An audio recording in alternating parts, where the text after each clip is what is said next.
नमस्कार दोस्तों, आज हम आपको बताएंगे हिंदी अलंकार के बारे में। क्योंकि हिंदी अलंकार से संबंधित प्रतियोगी परीक्षाओं में, चाहे वह नेट हो, एसएससी एग्ज़ाम हो, आईएएस हो, पीसीएस हो, कोई भी एग्ज़ाम हो, अगर हिंदी से संबंधित कोई प्रश्न उसमें है तो अलंकार का एक प्रश्न उसमें जरूर आता है। और अलंकार से तात्पर्य है ये काव्य की शोभावर्धक हैं। इनसे काव्य की शोभा बढ़ती है। जिस तरह स्त्री, इसे आभूषण भी कहा जाता है। अलंकार का शाब्दिक अर्थ है आभूषण। यानी कि जिस तरह से स्त्री के शरीर में आभूषण से उसके सौंदर्य में वृद्धि होती है, उसी तरह काव्य में अलंकारों के प्रयोग से उसके सौंदर्य में वृद्धि होती है। जिस प्रकार स्त्री की शोभा आभूषण से, उसी प्रकार काव्य की शोभा अलंकार से होती है। और ये अलंकार जो है कितने प्रकार के हैं? 3 प्रकार के हैं। जैसे शब्दालंकार, अर्थालंकार, उभयालंकार।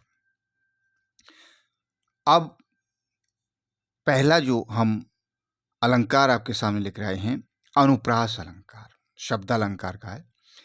और इसे कहते हैं, इसे हम इस तरह परिभाषित कर सकते हैं, जब किसी भी वर्ण, शब्द और वाक्य की बार बार आवृत्ति हो, वहां अनुप्रास अलंकार होता है या कहलाता है। उदाहरण देख लीजिए, लैला तुझे लूट लेगी लिख कर ले ले।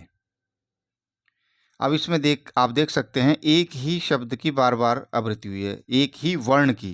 पहला है वर्ण, जैसे ल, लैला, लूट, लेगी और लिख और ले ले। ये वर्ण जो है, एक ही वर्ण की बार बार आवृत्ति हुई है। इसी तरह एक उदाहरण और है, चंदू के चाचा ने चांदनी रात में, चंदू के चाचा ने चांदनी रात में चांदी के चम्मच से चटनी चटाई। आगे आप बोल सकते हैं। तो इसमें भी च वर्ण है, च वर्ण है चाचा में, चांदनी में च है। तो इस तरह से ये एग्जाम्पल, इस तरह का अगर कोई पद आपको दिखाई पड़े तो वो समझ लीजिए अनुप्रास अलंकार है। एक और है इसमें, जैसे अब शब्द की भी बार बार आवृत्ति हो, जैसे परदेशी परदेशी जाना नहीं। यहाँ आप देख सकते हैं, परदेशी परदेशी जाना नहीं। ये गाने के माध्यम से आसान ट्रिक, ताकि आप समझ सकें, इसलिए इसमें गाने का प्रयोग किया गया है। ताकि इस तरह के अगर कोई शब्द हो जहाँ बार बार शब्दों का प्रयोग हो, साजन साजन तेरी दुल्हन तुझको पुकारे आजा। यहाँ भी आपने देखा साजन साजन है, बार बार एक ही शब्द का प्रयोग हो रहा है, तो वहाँ भी अनुप्रास अलंकार होता है। अब तीसरा है वाक्य, पूत कपूत तो क्यों धन संचय। एक वाक्य है, और पूत सुपूत तो क्यों धन संचय। आपने देखा होगा कि इसमें पूत कपूत एक जैसे ही वाक्य का प्रयोग हुआ है, मिलता जुलता। तो ये भी क्या है, इसे भी हम अनुप्रास अलंकार ही कहते हैं। अब दूसरा है यमक अलंकार, यानी कि शब्द का बार बार प्रयोग हो और हर बार अर्थ अलग हो। यानी कि किसी शब्द का बार बार प्रयोग होना, बार बार प्रयोग होना, और हर बार अर्थ जो है उसका अलग अलग हो। उदाहरण आप देख सकते हैं, वहां ऐसे पद में क्या होगा, यमक अलंकार होगा। जैसे उदाहरण है, ओ मेरे दिल के चैन, चैन आए मेरे दिल को दुआ कीजिए।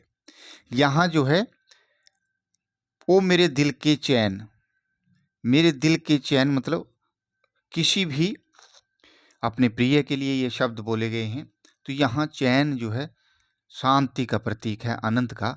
और एक है, चैन आए मेरे दिल को दुआ कीजिए, और यहाँ इसका अर्थ बदला हुआ है। यानी कि किसी भी प्रकार की कोई जो महत्वपूर्ण कार्य था वो हो गया, और उसके बाद उसे चैन आ गया, दिल में शांति आ गई। तो यहाँ अर्थ अलग अलग है। तो ये भी, तो इस तरह के अगर पद वहाँ हों तो वहाँ यमक अलंकार होगा। एक और है, तैनू सूट, सूट करता। एक तो सूट है, एक सूट करता है। यहाँ भी चैन है, यहाँ भी। तो एक तो तैनू सूट करता, तो यानी कि आपको ये जचता है, अच्छा लगता है। और सूट करदा, और तुझे अच्छा लगता है, यह तेरे लिए बहुत बढ़िया है, यानी कि अर्थ बदल रहा है। या किसी को मार देने के लिए बोल सकते हैं कि सूट करदा, सूट कर दिया। तो एक जैसे शब्द यहाँ, लेकिन दोनों ही शब्दों के अर्थ अलग हैं। तो ऐसे अगर शब्द, ऐसी पद वहाँ हों परीक्षा में, तो वो यमक अलंकार होगा। अब नेक्स्ट है पुनरुक्ति अलंकार। जब कोई शब्द दो बार दोहराया जाता है, जब कोई शब्द दो बार दोहराया जाता है, अर्थ एक ही हो। यानी कि यमक अलंकार में क्या था, एक ही शब्द बार बार प्रयोग हो रहा है, लेकिन हर बार उसका अर्थ बदल रहा है। और यहाँ क्या है, पुनरुक्ति अलंकार में जब कोई शब्द दो बार दोहराया जाता है, लेकिन उसका अर्थ एक ही हो, एक होता है। जैसे झलक दिखला जा, यानी कि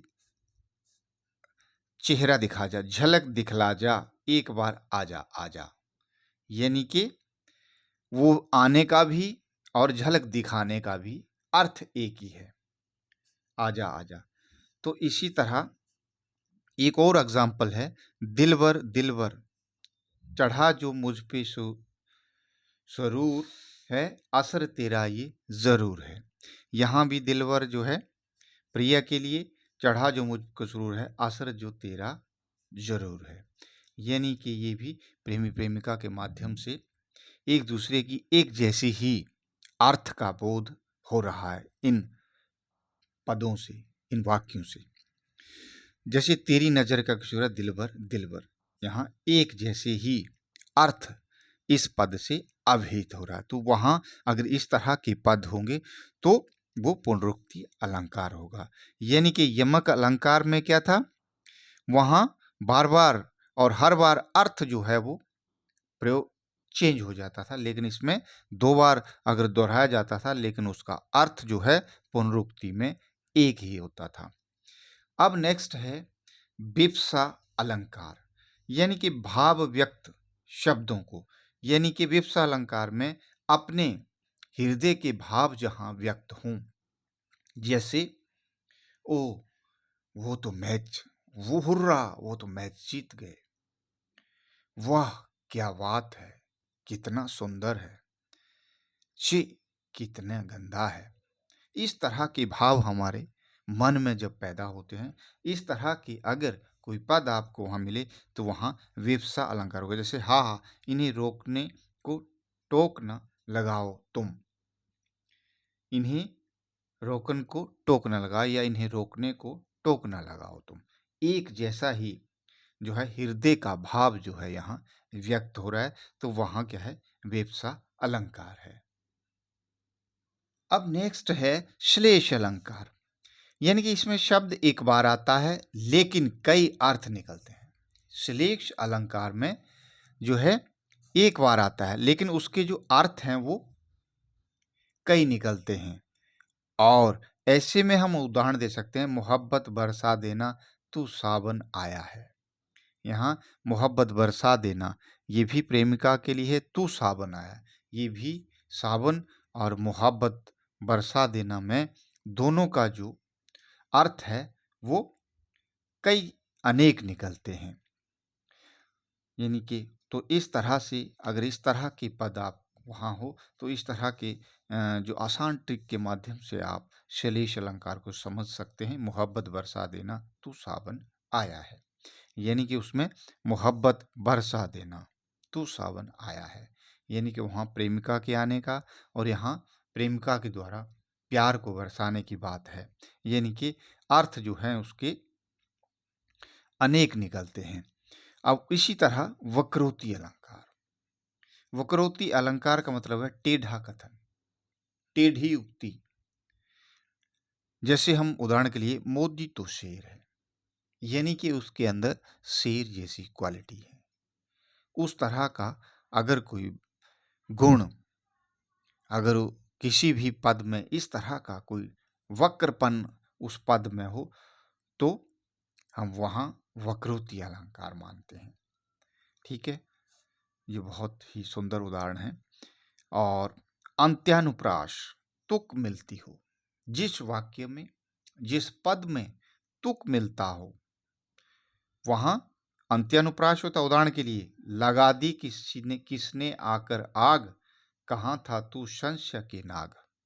यहाँ आखिर में देखा होगा आपने, आग और संशय के नाग एक दूसरे पद से तुक मिलता है। तो ऐसे अगर तुक मिलता हो तो वहां अंत्य अनुप्रास होगा। मछली जल की रानी है, जीवन उसका पानी है। यहाँ पे